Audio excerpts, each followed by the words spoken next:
clock had struck midnight when I found myself alone on a desolate back road, miles away from the familiar glow of city lights. The darkness was oppressive, suffocating. The trees lining either side of the road added to the feeling of isolation. I gripped the steering wheel of my car. It seemed to be getting darker and darker the further I drove. I was almost out of gas. The gauge had been on E the last few miles, taunting me, and my anxiety was growing with every mile. A few minutes later, a sigh of relief escaped my lips as the faint outline of a gas station appeared through the haze of darkness. The sickly yellow lights, a solitary beacon, saving me from being stranded in the middle of nowhere. My tires crunched on the gravel as I pulled in, and the sight that greeted me chilled my bones. A worn, black pickup truck was parked by the gas pumps, its engine rumbling softly. Its windows tinted so black, I was unable to see the driver inside. An unsettling feeling gnawed at my gut as I stepped out of my car, the cold wind sending a chill up my spine. I glanced around, expecting to at least spot an attendant, but the world around me remained hauntingly still and quiet. The hair on the back of my neck stood up, and I felt like I was being watched.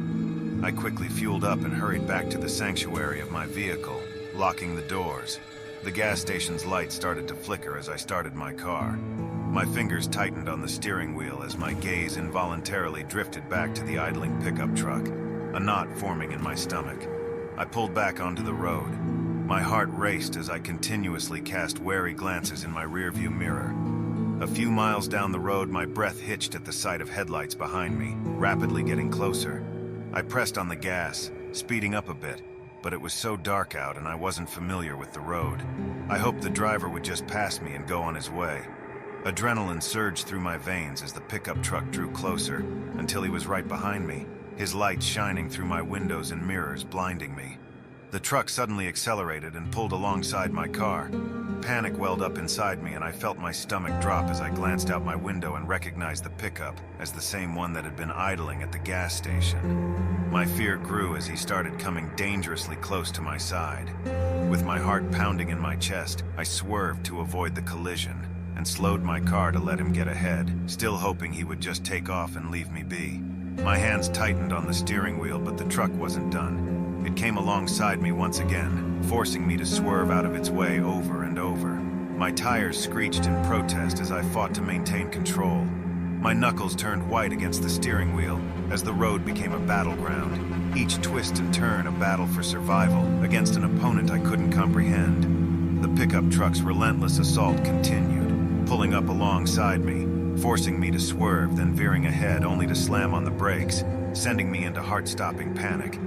The cycle repeated, each near miss a cruel reminder of my vulnerability. Why was this happening? What had I done to the faceless driver? Did he think this was fun? A dangerous, cruel prank? Minutes felt like hours as I desperately sought an escape, my thoughts consumed by the single, unfathomable question, why? And then, as abruptly as it had begun, the pickup truck veered away and sped off, its taillights disappearing into the darkness ahead.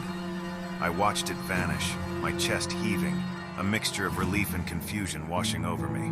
Exhausted and shaken, I finally reached the safety of a town, my mind a whirlwind of fear and bewilderment.